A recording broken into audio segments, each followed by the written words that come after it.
बांग्लादेश की international crimes tribunal ने पूर्व प्रधानमंत्री शेख हसीना को मौत की सजा सुना दी है, लेकिन शेख हसीना को भारत ने पनाह दे रखी है। तो सवाल ये उठ रहा है कि क्या बांग्लादेश में मोहम्मद यूनुस के नेतृत्व वाली अंतरिम सरकार और पाकिस्तान के आर्मी चीफ आसिम मुनीर के बीच भारत के खिलाफ किसी बहुत बड़ी साजिश की प्लानिंग हो रही है क्या? बांग्लादेश में तख्ता पलट के बाद एक बार फिर से सड़कों पर आगजनी देखने को मिल रही है।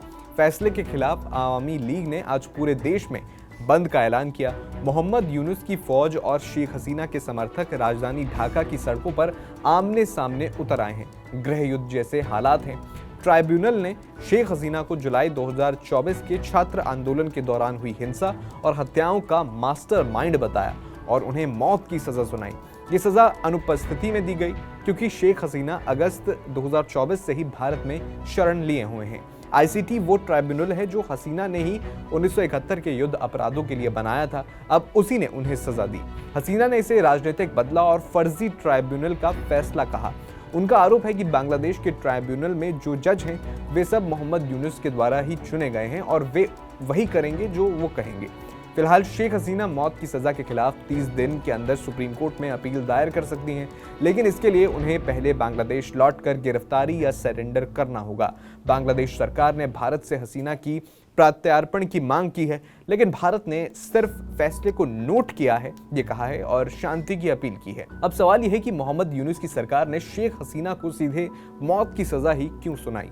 शेख हसीना के तख्ता पलट से लेकर अब तक अंतरिम सरकार के मुखिया मोहम्मद यूनुस की दिलचस्पी बांग्लादेश में चुनाव कराने से ज्यादा इसे पाकिस्तान से भी बड़ा कट्टरपंथी इस्लामिक देश बनाने में दिख रही है। यूनुस राज में ढाका में पाकिस्तान के कट्टरपंथियों समेत भारत के खिलाफ आतंकी साजिशें रचने वाले दुश्मनों का रेड कारपेट वेलकम हो रहा है। अभी तक यूनुस सरकार का जो रवैया रहा है वो भारत के लिए चिंताजनक है। कैसे, आइए जानते हैं। पाकिस्तानी आर्मी के टॉप जनरल बार बार ढाका आ रहे हैं। पाकिस्तान के chief of joint staff committee general Sahir Shamshad Mirza ने यूनुस से मुलाकात की और डिफेंस और ट्रेड पर बात की। बांग्लादेश के आर्मी ऑफिसर पाकिस्तान जा रहे हैं, ट्रेनिंग और कोऑपरेशन की बात कर रहे हैं। हाल ही में ढाका में एक बड़ा खात्म-ए-नबुव्वत कॉन्फ्रेंस हुई जिसमें पाकिस्तान से 35 से 36 मौलाना आए। पाकिस्तान के बड़े नेता मौलाना फजलुर रहमान ने वहां स्पीच दी और बांग्लादेश को भाई देश बताया। उन्होंने ब्लास्फेमी लॉ यानी इश्क निंदा कानून लाने और अहमदी समुदाय को गैर मुस्लिम घोषित करने की मांग की। कुछ रिपोर्ट्स में कहा जा रहा है कि पाकिस्तान बांग्लादेश के जरिए भारत में आतंक फैलाना चाहता है, खासकर नॉर्थ ईस्ट में आईएसआई और पाक आर्मी बांग्लादेश में सक्रिय हो गए हैं। तो क्या ये सब संयोग है? शेख हसीना भारत की दोस्त थी जिनके जाने के बाद यूनुस सरकार कट्टरपंथी ताकतों को बढ़ावा दे रही है।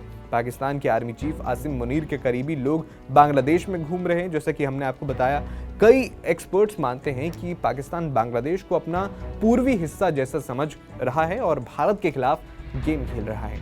पाकिस्तान चाहता है कि वो बांग्लादेश के कंधे पर बंदूक रखकर भारत पर निशाना साधे और मोहम्मद यूनुस इस झांसे में आ गए हैं। लेकिन बांग्लादेश को ये नहीं भूलना चाहिए कि जो उसके कंधे पर बंदूक रखकर पाकिस्तान भारत के खिलाफ अपने नापाक मंसूबों को अंजाम देना चाहता है। 1971 में उसी पाकिस्तान से भारत ने बांग्लादेश को आज़ादी दिलाई थी। आपका इस पूरे मसले पर क्या कहना है? हमें कमेंट बॉक्स में ज़रूर बताएं।